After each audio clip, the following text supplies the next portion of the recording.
10টা জিনিসের কারণে আগামী কয়েক বছরে, এই 10-12 বছরের মধ্যে আপনি, আপনার পরিবার, আপনার দেশ, আপনার এই পৃথিবী ভীষণ চাপে পড়ে যাবে, ভীষণ সমস্যায় পড়ে যাবে।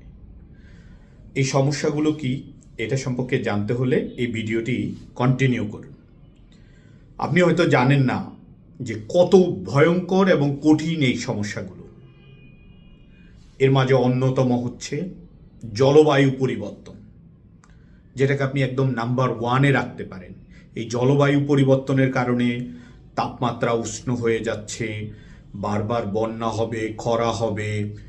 এইগুলো থেকে পরিত্রাণের চেষ্টা করতে হবে। এই জলবায়ু নিয়ে হয়তো 2-4টা সেমিনার হচ্ছে, কিন্তু আপনি, আমি, আমাদের নেতৃত্ব, আমাদের কারো কিন্তু এইসব নিয়ে কোনো আলোচনা নেই, চিন্তা নেই, এই সমস্ত সমস্যা সমাধানের ভাবনা নেই। আরও কত কঠিন সমস্যা আছে জানেন? দ্বিতীয় যে সমস্যাটা আসবে সামনে, বিশাল খাদ্য সংকট দেখা দিবে, কঠিন খাদ্য সংকট দেখা দিবে। সবচেয়ে বড় যে সমস্যা, যেটা না হলে মানুষ এই পৃথিবীতে অস্তিত্ব থাকতো না, পানি, সেই বিশুদ্ধ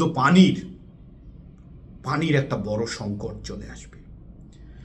সবচেয়ে বড় যে সমস্যাগুলো মানুষ সৃষ্টি এখন পৃথিবীব্যাপী হচ্ছে, যুদ্ধ, এক দেশের সাথে আরেক দেশের ভূ রাজনৈতিক সংঘাত বেড়েই চলছে। এই ভূ রাজনৈতিক সংঘাত মানুষকে কোথায় নিয়ে যাবে আল্লাহই জানে।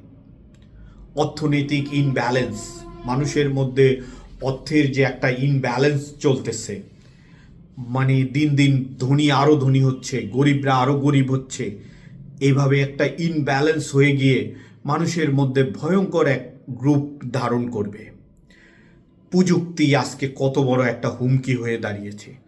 প্রযুক্তি আমাদের জন্য যেমন আশীর্বাদ, তেমনি হুমকি। একজনের কাজ আগে 10 জনের কাজ যেখানে 10টা মানুষ লাগতো, সেখানে এখন একটা প্রযুক্তি 10 জনের কাজ করে ফেলতে পারতেছে, 100 জনের কাজ করে ফেলতেছে।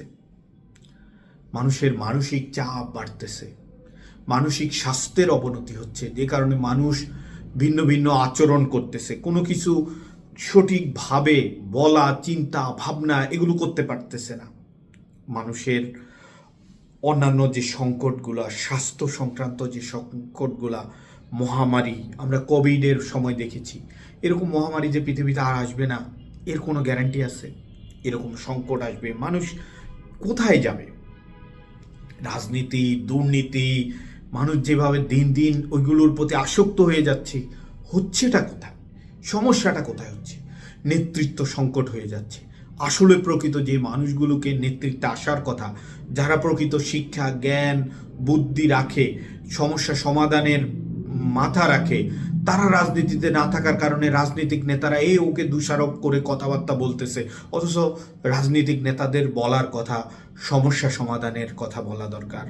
মানে একজন আরেকজনকে দোষারোপ করা, একদল আরেক দলকে দোষারোপ করা, এইসব দিয়ে আসলে মানুষের কি উপকার হবে?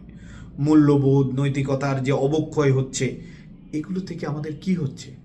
আমরা দিন দিন এক কঠিন থেকেও কঠিন জীবন বানিয়ে ফেলতেছি, আর আমাদের জন্য এক কঠিন জীবন অপেক্ষা করতেছে। সবাই এগুলোর ব্যাপারে সচেতন হন, ভালো মানসিকতা সম্পন্ন মানুষ হন, না হলে এক কঠিন জীবন আমাদের সবার সামনে। আল্লাহ সবাইকে ভালো রাখুক, সুস্থ রাখুক।